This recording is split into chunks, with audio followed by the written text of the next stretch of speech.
María Fernanda Cabal, la próxima presidente de Colombia. Yo solo quiero imaginarme cómo va a ser esa dictadura católica, eurocéntrica, antiespecista, más bien especista, antifeminista, antiminorías sexuales. Bueno, Cabal dice tantas tonterías que es difícil saber por dónde empezar a refutarle. La primera tontería que Cabal dice es que la izquierda se robó el feminismo, como si una ideología se pudiera robar. Hay formas más inteligentes de salir de la falacia de vaguedad. Más bien, la izquierda tomó las banderas feministas, pero la derecha tampoco las ha soltado. Todavía sigue existiendo el famosísimo feminismo liberal o de primera ola, que, entre otras cosas, hablar de feminismo pues a secas es una vaguedad. Son feminismos, y el feminismo de izquierda o el feminismo marxista solo es uno de tantos feminismos que hay. Ella empieza por allá en España diciendo que los fanáticos son ellos, nosotros no, pero no presenta el más mínimo argumento, el más mínimo hecho. Simplemente no, es que los progresistas son los fanáticos y nosotros los de extrema derecha somos los normales, somos los que estamos salvando la civilización occidental. Y entrando al debate que da la señora María Fernanda Cabal del tema del uso adulto del cannabis, ella se indigna que porque hay gente que fuma marihuana. ¿Por qué no se indigna por vicios que hacen más daño? Por ejemplo, el licor. El licor hace mucho más daño que la marihuana, pero el licor es legal. Otro ejemplo, el cigarrillo. El cigarrillo también hace más daño que la marihuana, demostrado científicamente, pero el cigarrillo es legal. Entonces es una doble moral tremenda.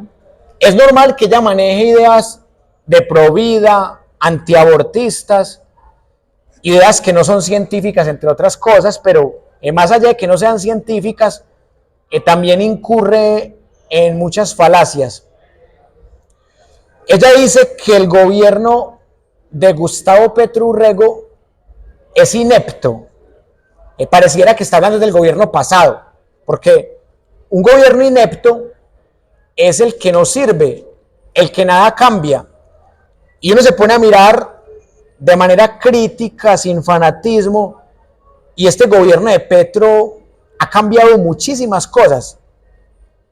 Primero, usted puede protestar y no le sacan los ojos, no le atentan contra la vida. Bueno, es cierto que algunos manifestantes también se excedieron en violencia y que pudieron haber matado a algún policía, eso es verdad. Pero si miramos la proporcionalidad de la fuerza, la policía mató más de 70 civiles. Los civiles no tienen la capacidad armamentística para matar más de 70 policías. Entonces ella se indigna porque hay manifestantes que son violentos, pero no se indigna porque la mayoría de violencia la puso el agente supuestamente del orden.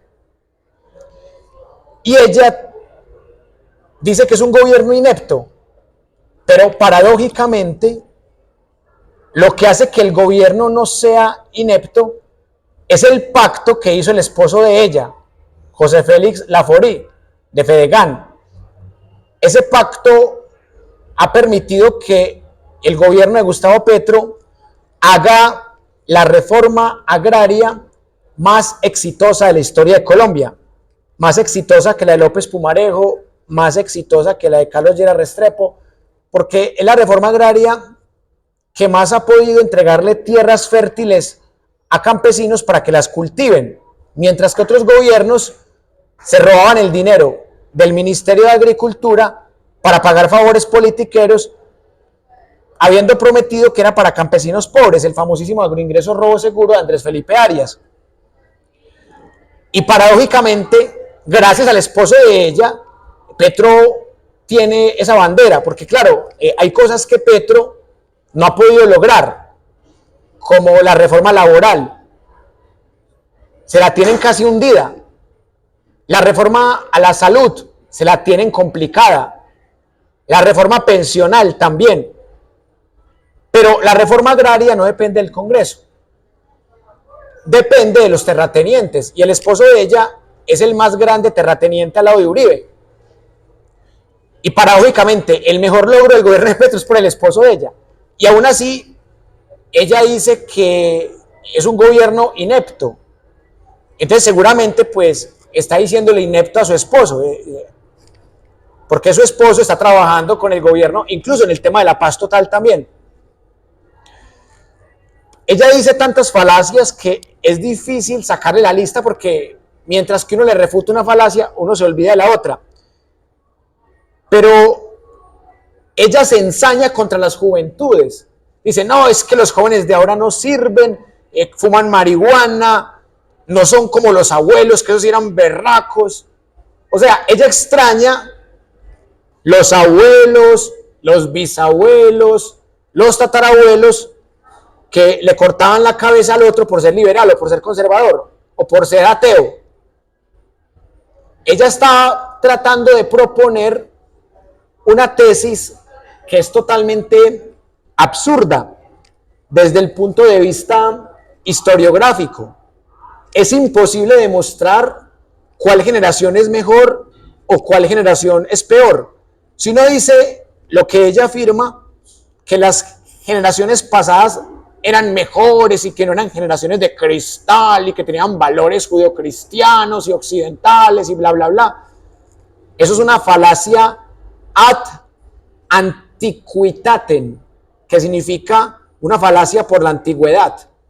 O sea que algo es mejor porque es más antiguo. Para nada. O sea, si hay gente que tiene hundida a este país y a esta nación, es la gente mayor. Obviamente sí, hay mucha gente mayor que votó por Petro, que no comparte los genocidios del uribismo, los robos y mentiras del uribismo. O sea, hay adultos mayores que son conscientes y que votaron por un cambio y que tienen esa mente rejuvenecida. Y también hay gente joven que vota por Uribe o por Fico, normal, hay de todo. Pero si hay una generación que nos dejó jodida, fue la generación que montó a Gaviria, a Samper, a Pastrana, a Uribe, a Santos y a Duque. Esas generaciones que en este momento pueden tener entre 50, 60, 70, 80 años, esas generaciones son las que tienen este país jodido. Porque si fuera por juventudes como ustedes, probablemente hubiésemos tenido mejores presidentes. Presidentes que realmente respetaran los derechos humanos. Se me olvidaba. En esa cumbre que ya estuve en España con el partido de extrema derecha Vox, que es el uribismo en versión española, se jactaba diciendo que no, que yo me metí en la política porque es que yo lucho contra las injusticias, yo lucho a favor de los débiles, pero el chiste se cuenta solo. O sea, ella está en el partido más corrupto, en el partido que más le ha robado a los pobres, no solamente con agroingreso robo seguro, con Reficar, con los bonos de agua Carrasquilla, con la abudineada en el Ministerio de las Telecomunicaciones. O sea, ella hace parte del partido político más ladrón, más sanguinario, más corrupto, más injusto, con más crímenes de lesa humanidad, como la Operación Orión, que eso ya es uribismo. O sea, ni siquiera es Centro Democrático, es uribismo. Operación Orión, las masacres del Aro y la Granja en Ituango, que ya ahorita ante la JEP, el ex narcoparamilitar Salvatore Mancuso dijo, estas masacres las hicimos en coordinación con la fuerza pública, con la policía y con el ejército. La JEP terminó aceptando hoy a Salvatore Mancuso como compareciente, porque lo consideraron materialmente, no formalmente, pero sí materialmente, lo consideraron un agente terrorista del Estado, como lo es Uribe, como lo es Santos, como lo es Marta Lucía Ramírez, como lo es Luis Pérez. son agentes terroristas del Estado. Casi todas las masacres paramilitares fueron coordinadas con el ejército y con la policía, en el gobierno de Pastrana, en los dos gobiernos de Uribe. Por eso hoy la JEP, de manera muy inteligente y muy práctica, acepta a Salvatore Mancuso como compareciente. Y esa señora va a España a decirle a los de extrema derecha de España que no tienen paramilitarismo o no tienen genocidios encima al nivel de los que tiene el uribismo, haciendo creer que la extrema derecha española es igual a la extrema derecha colombiana y que los fanáticos son los progresistas o los de izquierda. Va a decir que ella defiende las injusticias. No, que ella busca la justicia, que ella busca la paz, que ella defiende las víctimas, que ella se metió a la política que para ayudar. Pero para ayudar a las élites. Bueno, y se me escapaba otra falacia. Que no, que este gobierno inepto y nefasto de Petro está golpeando a los pobres empresarios, que qué pesar. No, que pesar de la organización Ardila Lule como tiene de poca plata. Uy, qué pesar que tengan que pagar más impuestos. Uy, no, qué pesar del Grupo Santo Domingo. Qué pesar de los Gilinski. Qué pesar de Sarmiento Angulo, que se volvió rico también de cuenta de los pasados presidentes. No, es que este gobierno castrochavista de extrema izquierda va a asfixiar a nuestros pobres empresarios que han construido su riqueza con el sudor de la frente. Pero es que este gobierno detesta a los ricos, cuando eso no es cierto. Si este gobierno de Gustavo Petro detestara a los multimillonarios, pues tendría que detestarse ellos mismos, porque Petro también es multimillonario. Y Gustavo Bolívar, el que se quemó en Bogotá, también es multimillonario. Esta señora María Fernanda Cabal no ha entendido que este gobierno no detesta a los ricos o a los multimillonarios.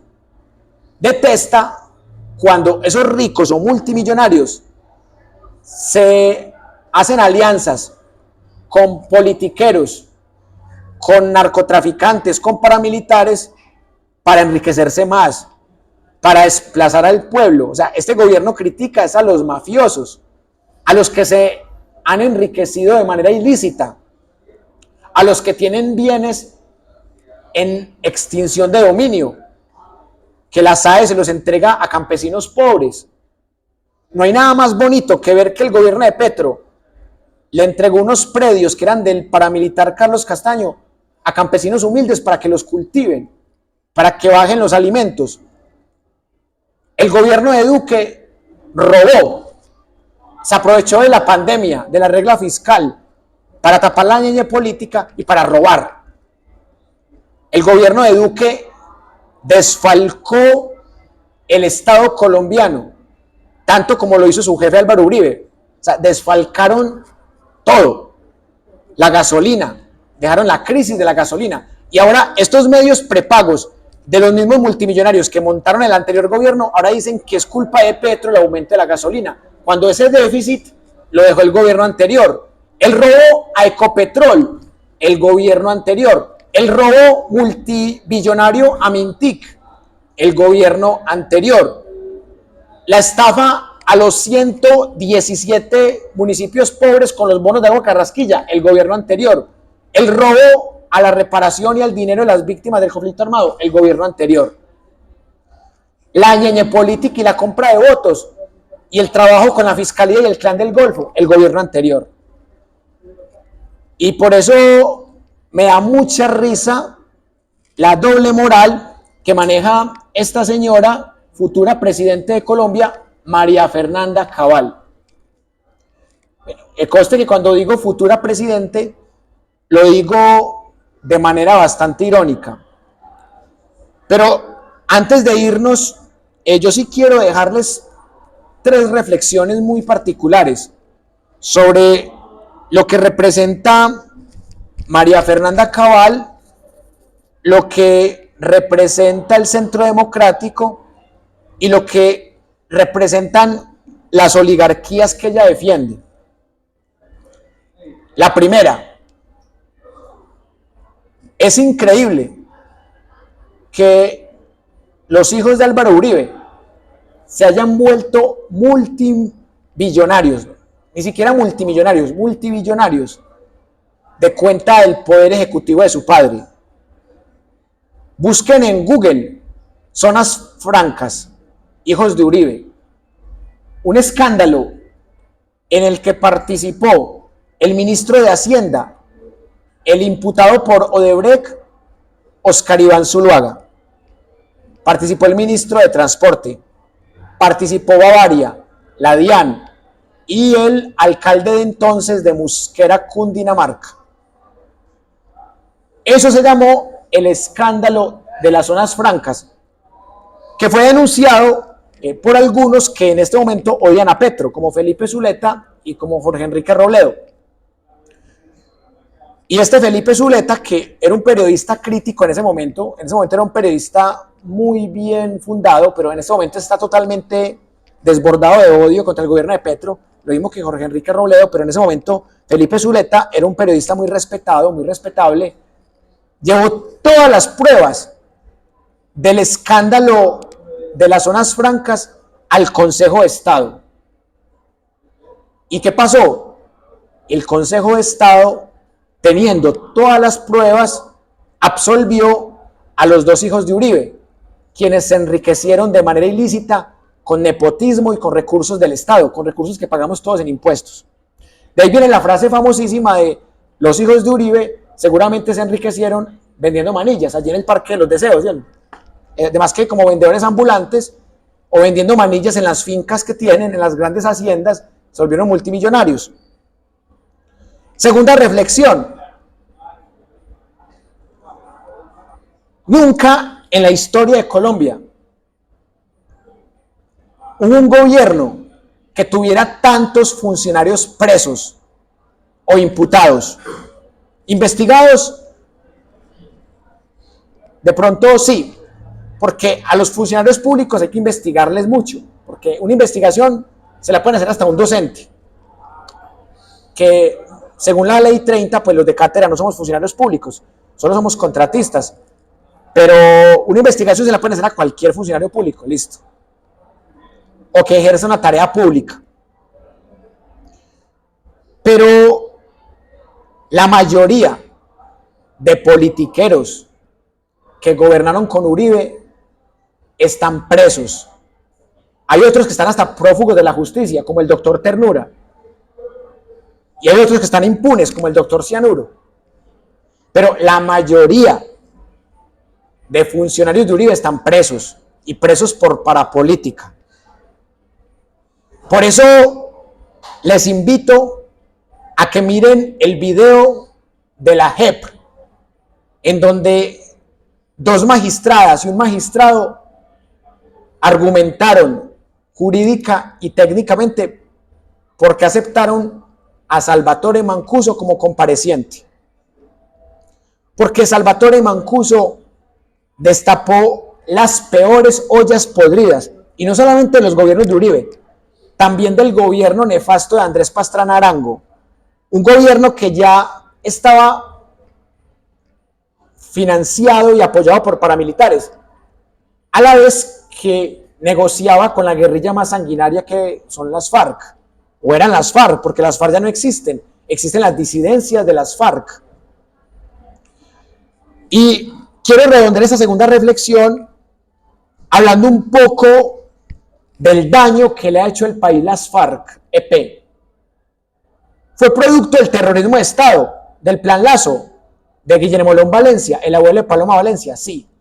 Al principio su lucha se justificó, quizás porque o se volvían guerrilleros socialistas o el gobierno terrorista conservador de extrema derecha de Guillermo León Valencia los exterminaba. O sea, al principio uno medio respetaba a las FARC, pero al perder el respaldo de la Unión Soviética, ellos se meten al narcotráfico, no les queda de otra. Entonces ya, al volverse una narcoguerrilla, empieza a tener métodos de tortura y ataques terroristas muy similares a los narcotraficantes. Entonces ya llega un momento en el que no hay diferencia entre un narco paramilitar y un narco guerrillero. Pero Lo más grave no es eso.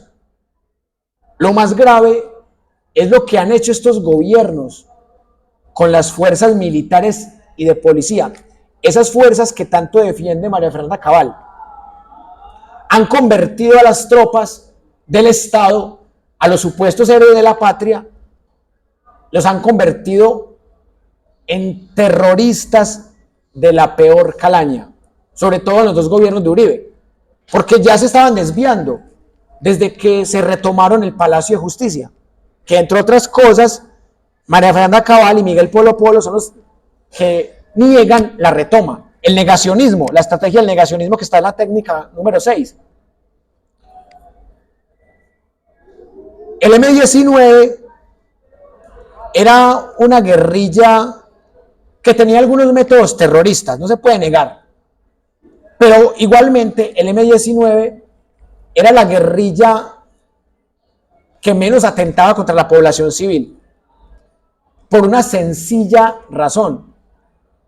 El M-19 nació de un descontento de la población civil, de un robo electoral, de una dictadura bipartidista del Frente Nacional, de una dictadura que empezó Alberto Lleras, que continuó Guillermo León Valencia, que continuó Carlos Lleras y que remató Misael Pastrana con un robo electoral. Era una dictadura ya de más de 12 años y por eso nace la guerrilla del M-19. Y cuando se acaba el tema del Frente Nacional, empieza el tema del narcoestado. Tanto López Miquelsen como Turbay Ayala son presidentes narcotraficantes. Y ahí es cuando aplican todas las doctrinas de exterminio, de terrorismo de Estado, y empiezan a matar a todo el que piensa diferente. Y varios jóvenes de 18 años como Gustavo Petro, solo les quedan dos caminos: o dejarse matar de la dictadura de Turbay Ayala o volverse guerrilleros. Y lamentablemente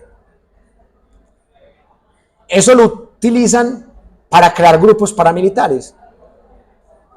Una guerrilla que no era patrocinada por el Partido Comunista Colombiano ni por el Partido Comunista Internacional, termina buscando la forma de autofinanciarse, y ahí es cuando los narcotraficantes ven la necesidad con los hacendados de crear grupos paramilitares, y ahí es cuando el conflicto armado llega a su peor nivel.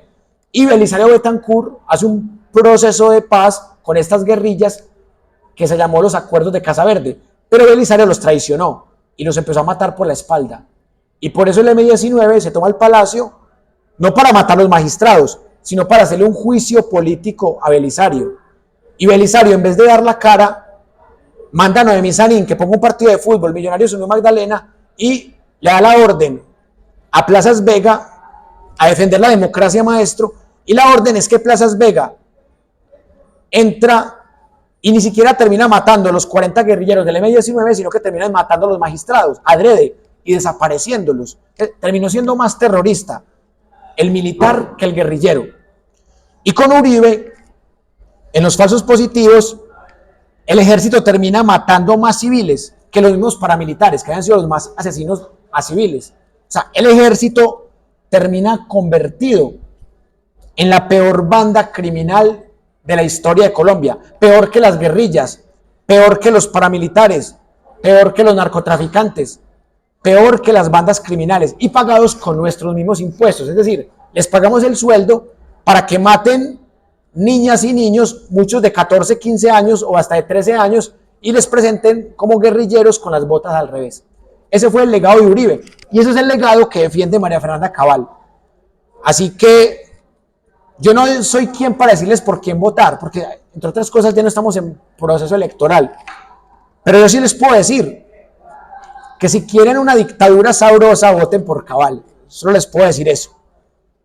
Y les tengo la última reflexión. El pensamiento crítico no conoce doctrina ni religión. Y en medio de todo, Cabal dice algo que es cierto, que la religión no debe ser fanática y que la política tampoco. O sea, en España, en medio de todo, dice algo que es verdad, pero ella no lo aplica. El pensamiento crítico debe ser igual de riguroso con todos los políticos, con todos los presidentes, porque el pensamiento crítico es una herramienta metacognitiva que tenemos como ciudadanías libres. El pensamiento crítico no es para que se lo apodere ni la extrema izquierda ni la extrema derecha. El pensamiento crítico es la capacidad metacognitiva que tenemos de analizar, interpretar y transformar la realidad a partir de la razón, sin desconocer que tenemos sentimientos y emociones, pero a partir de la razón, del cerebro cortex, más que del sistema límbico o el cerebro reptiliano. El pensamiento crítico es la capacidad que tenemos de resolver problemas con la razón, con argumentos y buscando siempre la verdad, buscando, como les dije ahora, una democracia en lo político, una inclusión en lo social, una equidad en lo económico y una sostenibilidad en lo ambiental.